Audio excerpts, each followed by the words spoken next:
Hi everyone, I'm Jay Fadden. Thank you so much for joining us today on This Is the Day, and a little military talk today, Bob. Actually, yes, and the number is 617-923-3450. Welcome back to the 2011...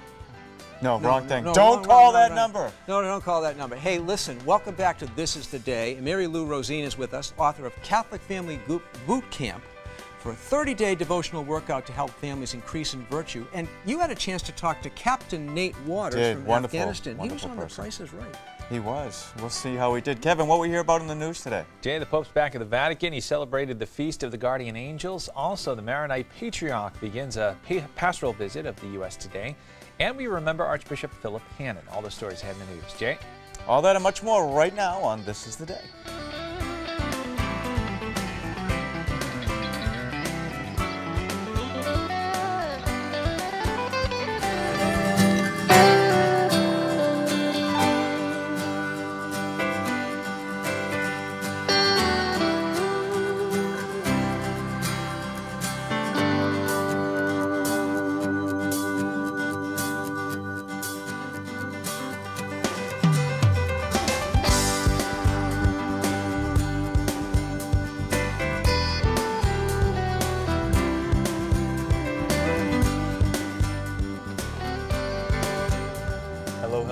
I'm Jay Fadden. Thank you so much for joining us today on This Is the Day. So glad that you are with us. Joining me are my great friends, Kevin Nelson, Father Reed. How are you doing today? I was so much in telethon mode, I just forgot that it was over. I know. It's we finished the telethon this weekend. Thank you to everyone who called in and donated. It was very successful. We raised almost $15,000, more than last year. So I count that as successful. Especially in a tough economy. Yeah. The phone just kept ringing. Unbelievable. And the thing that I love the most about the telethon is that, people call in and they get to be, once again, really part of the family. And we join hands and we do this together. And, that sum that we made is made up, for the most part, like 98% of just small donations from many, many people. And it shows our unity, not only as a Catholic TV family, but our unity in our Catholic faith. Yeah, you always see telethons where people will say, well, now from this corporation we have 100,000, we have 10,000. We don't get that. None of that here. It's the people. It's you. It's the peeps. It's the people who come through for us.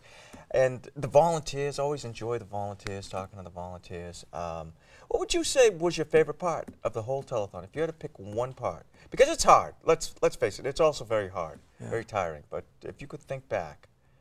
I think my favorite part was simply the fact that it happened to coincide this year with the Feast of St. Therese of Lisieux, and that I was able to celebrate Mass on that feast and make the connection between having a friend in heaven and having all of you, our friends, right out there watching Catholic TV. And, friends, you know what they do for one another? They pray for one another and they help one another out, and that's exactly what you did during the telethon and what you do all year long. So thank you very, very much to all of you for your support, your gifts, your calls, and your prayers during this, the 2011, the 20th telethon in the history of the Catholic TV network. You know what else? Their confidence. Their confidence to allow us to continue what we're doing and whatever station you're watching this on, because it is important that you really support whatever Catholic station you're watching right now, because it is very expensive. And we all need your support, and it makes a difference in people's lives. We see that through and through. I wish people could read the mail. That would tell people right off the bat. I got some beautiful letters. I just got one. You know what means a lot now? I'll put it in Friday, but I just got a letter for someone who just said personal, and they have a whole list of people they want to be put in the prayer box over here. There you go. So that's going in the prayer box on Friday. And then there were the priests. Oh, yeah. Great bunch of guys. Number of the priests, friends of mine, brother priests from not just the Archdiocese, but other dioceses too, called in and made a pledge and received just moments ago. One of the first pledges came through from Monsignor Jim Tierney. Did it? God bless him. Oh, he's a great guy. Yep. We're great friends. And you know what else I enjoyed? Were the calls from all over the country. I mean, that felt awesome. Ohio and Colorado, Baton Rouge, Louisiana. Yeah. Love you guys in Louisiana.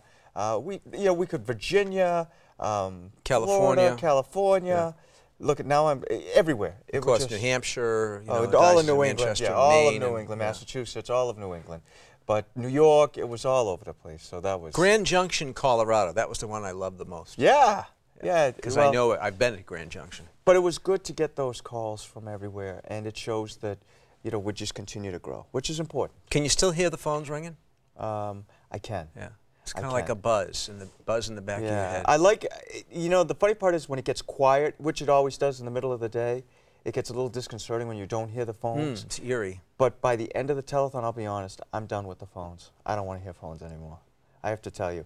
So what I usually do is I usually think, well, maybe I could travel over to Rome, because I won't hear any phones in Rome at all, which is good. Yeah. Okay. Yeah. Where do we? Because we usually have a Viaggio a Roma. Yeah.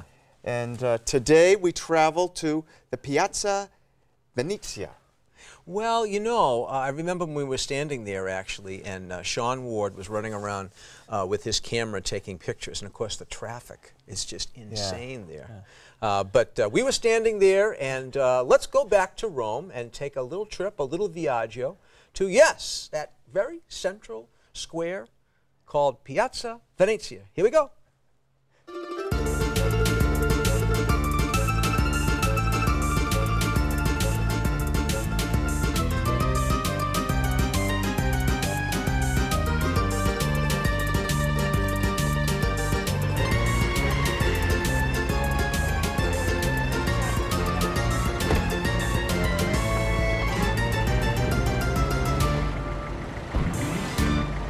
Hey, ciao everyone. We're back in Rome. I'm Father Reed, and we're here in one of the craziest places. We're in the thick of things in a place called Piazza Venezia, at the opposite end of the Via dei Fori Imperiali from the Colosseum. This square, Piazza Venezia, takes its name from the 15th century Palazzo di Venezia, the Palace of Venice. The brown building right across the square along the western side. It was built in the mid-1400s by the future Pope Paul II, who was then the ambassador from the Venetian Republic, and so it bears the name of the city of Venice. Well, interesting history, and that's not all, because during the period of fascist rule, Mussolini actually occupied part of this palace as his office. Italy's entrance into the Second World War was announced from that balcony right in the center of the building, directly over the main doorway. Part of the palazzo is a museum now, the Museo Nazionale, with a picture gallery. It has a collection of porcelain and a number of ancient, medieval, and Renaissance carvings. Now, dominating the piazza is the incongruous white hulk of the Altare della Patria. It was inaugurated in 1911 and is often flippantly referred to as the wedding cake because of its tiered appearance and very ornate decoration. It was actually built to commemorate the unification of Italy, and it houses the Tomb of the Unknown Soldier, a museum which documents the struggle of the 19th century unification of Italy, and space for temporary art exhibitions. It also has this great glass elevator, which is opened back in 2007, which whisks you to the top of the monument, where you can enjoy fabulous views across the center of the city and well beyond. So, if you ever have a chance to come to this crazy place, do take a ride up and see it for yourself. Well, now you've seen the Piazza, Piazza Venezia, here in the eternal city of Rome. Ciao, amici. Ci vediamo presto.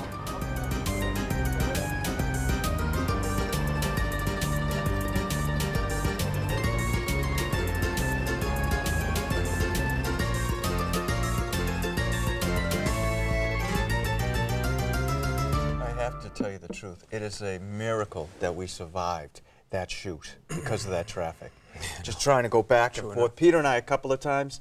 I mean, I don't know how we made it through, because we'd go back, we'd come forth, we'd go back. There's a cafe right there that I used to go in on my way back from school, and in the summertime, the one where they would have granita di cafe, which is espresso mixed with a lot of sugar and frozen, kind of like a slush. Granita, really? Granita di cafe. Did you have a lot of those? With a little whipped cream on it.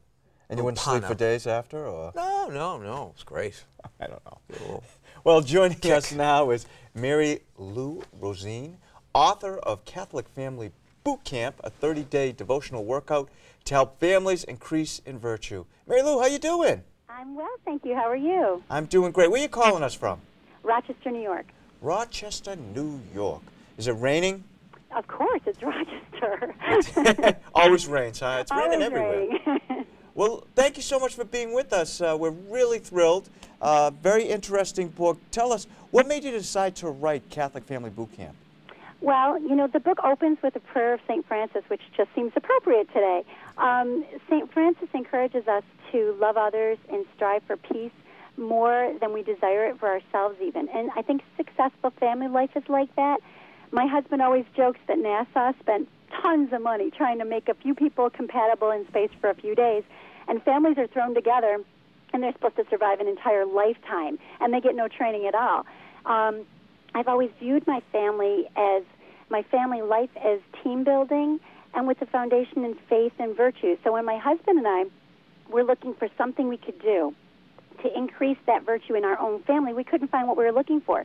So I decided to build this book, and my hope is that it'll help other families operate as a strong team and draw them closer to each other and closer to Christ.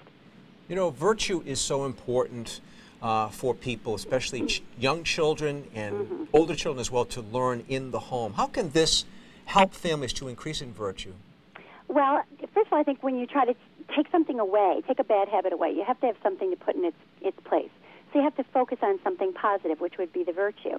The book's designed for the whole family to use together. The parents become the team leaders. They set up, kind of the use of the devotional. It's active, so every person participates in a daily task, and the tasks are designed to focus on one of the major virtues. Let me give you an example. On day 13, we focus on the virtue of justice. The task is to make restitution for something you've done wrong. In our family, my husband says to our children, you owe each other a good when they hurt somebody. It means if you've hurt someone, you owe them a favor that will help them out. And if you read day 13, you'll learn a little bit more how that works in my family. But I think the book can help families become aware of the opportunities to build virtues and team building in everyday life. You've also written a book on stress, one that I will need to read. Tell us about that, Mary Lou. Well, I'll tell you a funny story about it. Once I went to my priest in confession, and I was complaining that my life was so stressful, and he looked at me and laughed and said, well, I know a really good book you can read. So anyway, my first book is called Managing Stress with the Help of Your Catholic Faith, and it covers strategies that I nicknamed COPE. COPE is an acronym for Catholic, which is spiritual, opportunity, which is to change your behavior, physical and emotional. I struggle like everybody does with trying to manage stress in my life. Sometimes it's huge, like when our 13-year-old had brain surgery or when our foster son was deployed to Afghanistan for a year. And other times I'm overwhelmed just by laundry, you know. I mean, it's really a daily thing. But I think when you look at those four things and you are working on every level to cope with your stress, you're more successful. And again, you build in better habits and virtues. Well, Mary Lou, this has been really great to hear from you and to know that you have these resources. You know, is there a place where people can learn more and obtain the copy of, I'm holding it right here, the Catholic Family Boot Camp? They sure can. They can come to www.catholicfamilybootcamp.com. And on our website, they can post their stories, read new tasks to keep the boot camp going. They can send me pictures to post. I love to hear from my readers, so they can contact me on the website, or I'm on Facebook and Twitter. Any other means that they can think of. And I'm really hoping that the book will help families increase in unity and virtue.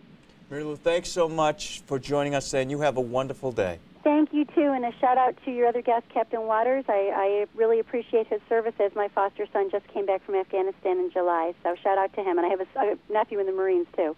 Thank you very much. Thanks, Mary Lou. Okay, God bless. Bye-bye. Thank you. God bless. Bye-bye. That's great. That's great. Yeah, I'll have to get, I love the cover. Your family needs boot camp. Oh, yes, we do. Do they have to do push-ups in here, too? Well, we should do everything with my family. Kevin, how you doing? Hey, Father. Have you recovered from the telethon? Just getting there. What was harder for you, Friday or Saturday? Thursday night. Yeah, I would say Sunday for me, just trying to catch up on some sleep, actually. Yeah, I'm still feeling a little bit. Kevin, what's going on around the world in the Catholic faith? All right, thanks, Jane. Father, hello, everyone. It is time to take a look at the news, and we begin from the Vatican. During his Sunday Angelus in St. Peter's Square, the Pope told pilgrims gathered that guardian angels exist to protect every human life from its beginning to end. Sunday marked the Feast of Guardian Angels. During the Angelus, the Pope asked for prayers for the protection of all those who do the Lord's work, especially for those who face religious intolerance. Rome Reports has more on the Angelus. After leaving his summer residence at Castel Gandolfo, the Pope has returned to St. Peter's Square to deliver his Sunday Angelus. He spoke about the importance of guardian angels and how they watch over every person. Il Signore è sempre vicino e operante nella storia dell'umanità e ci accompagna anche con la singolare presenza dei suoi angeli, che oggi la Chiesa venera quali custodi, cioè ministri della divina premura per ogni uomo. He also called on the pastors of the Church to renew their fidelity to Christ, saying that through him they could find true strength. Saldamente ancorati nella fede alla pietra angolare che è Cristo, rimaniamo in Lui come il tralcio che non può portare frutto da se stesso se non rimane nella vite. Solamente in Lui, per Lui e con Lui si edifica la Chiesa, popolo della nuova alleanza. After the Angelus, Benedict XVI also expressed his best wishes for the World Congress on Divine Mercy that is currently taking place in Krakow, Poland, until October 5th.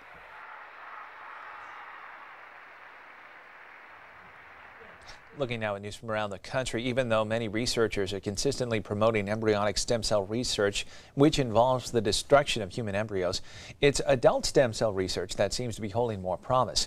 Indianapolis Colts quarterback Peyton Manning reportedly went to an unidentified European country recently to obtain a treatment involving adult stem cells to heal his neck injury that has him sidelined this season. The treatment is not yet approved by the Food and Drug Administration in the U.S.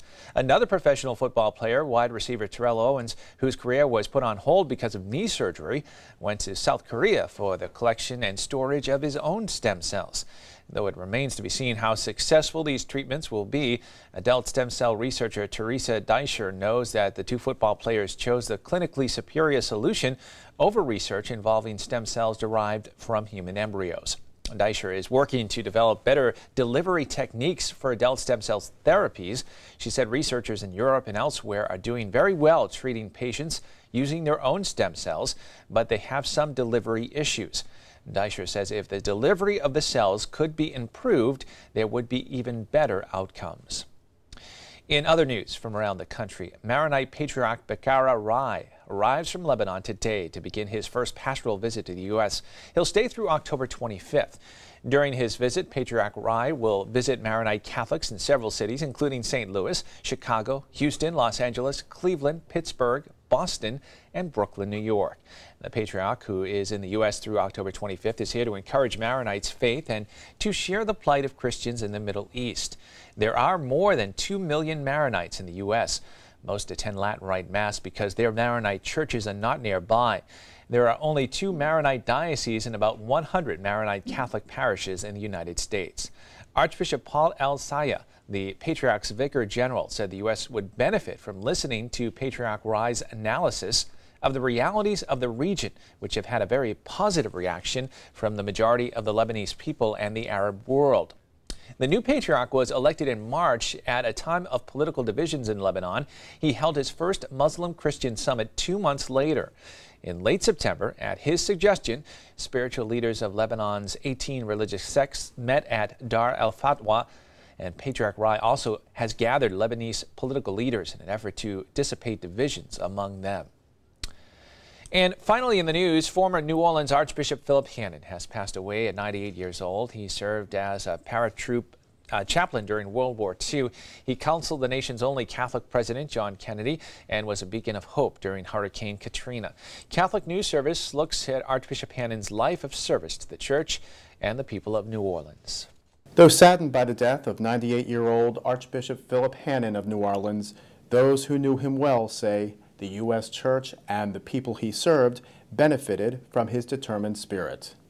The late Archbishop served in World War II, participated in Vatican II, advised the only Catholic U.S. president, and offered pastoral care in the wake of Hurricane Katrina. Archbishop Hannon died September 29th, the 46th anniversary of the day Pope Paul VI named him the 11th Archbishop of New Orleans. I think it is just very interesting and providential God's way of nodding his head and giving us the opportunity to thank Archbishop Hannon for a full 46 years. In 2010, Archbishop Hannon published his memoirs, The Archbishop Wore Combat Boots, which documented his service as a paratroop chaplain during World War II and his confidential relationship with President John F. Kennedy. He was very close to President Kennedy. It is a known fact that President Kennedy would call him for advice, and he became very close to Jackie and to the kids and to the entire Kennedy family. It's almost like he had his finger in everything, every major church activity that ever happened in the United States, plus especially in New Orleans. The 4th, 2011, and let's send it back over to Father E.J. with more of This Is the Day. And we are back. And you know, Father, I did say it's a very military-type program. It certainly is. And you had the chance to talk to Captain Nate Waters in Afghanistan. Great guy, great Catholic guy who's serving our country and was even on The Price is Right. So let's go to that interview as Jay talks to Captain Nate Waters. And joining us now is Captain Nathan Waters of the United States Marine Corps. Thanks so much for being with us today, Captain. We really appreciate it. How you doing? I'm doing well, Jay. Thank you very much. It's an honor to be here on your show, and thank you for this opportunity. Oh, anytime. We really feel honored to have you with us. Captain, tell us where you're deployed now and what you're up to. Well, right now I'm deployed to headquarters ISAF. I work for the Telecom Advisory Team, and I'm coming from DISAPAC field office out of Guam. And what I'm doing out here is trying to provide the telecommunication capability and advice to the Minister of Communication, Information, and Technology and try and build the ICT economic sector of the economy. Can you tell me how your Catholic devotion has supported you through this deployment? Absolutely. You know, anytime we're away from our family and friends, and especially in a war zone, you know, it usually makes us come to Christ even more. And you know, we are all human, and luckily, you know, we have a great priesthood here that have plenty of time for confession as well as plenty of time for us to come to the Eucharist. You know, to have that available to us while we're on deployment here in Kabul is such a blessing when other people in other locations throughout Afghanistan might not even be able to receive the Eucharist, if, you know, maybe several times a couple months, maybe once a month. You know, we're very fortunate here to have a priest come to headquarters ISAF once a week. Some people are fortunate enough to have daily Mass, you know, to Christ every day, but it's truly an honor and blessing to have some of the priests that are out here, you know, extending, because we have such a need for more priests, and these men have such a devotion to so many of the troops here, both coalition as well as U.S. forces, and they recognize that need and they meet that need, and it's truly an honor to serve with those gentlemen. Now, Captain, you have to tell me about this. This is not the first time you've been on TV. You actually had an appearance on The Price is Right with Bob Barker. Tell me about that.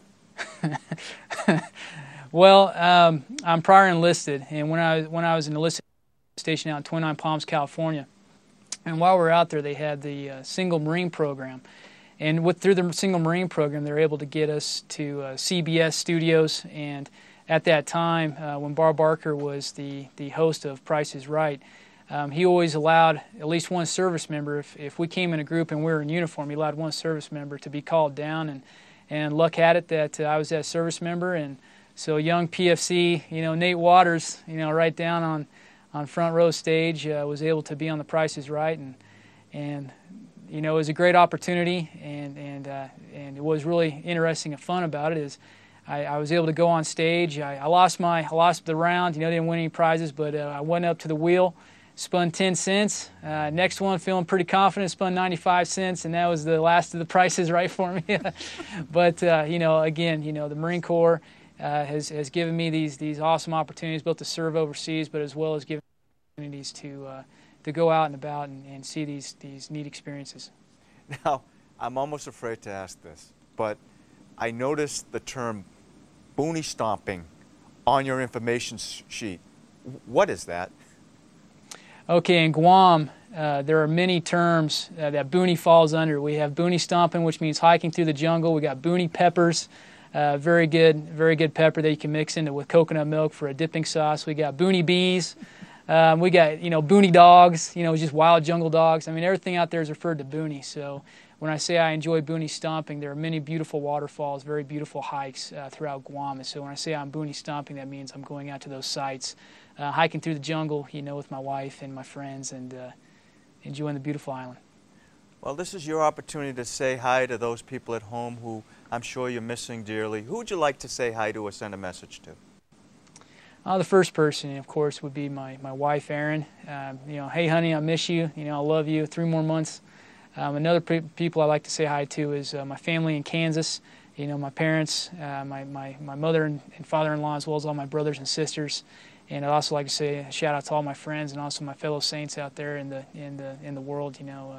Keep the faith strong, and we're here doing good things for you, for our country. Well, Captain, thank you so much for your service, everything you do for us over there, and all your hard work. And know that you're in our prayers in a very, very special way. You stay safe now. Thank you, Jay. I appreciate this opportunity, and God bless. Peace be with you. Thank you.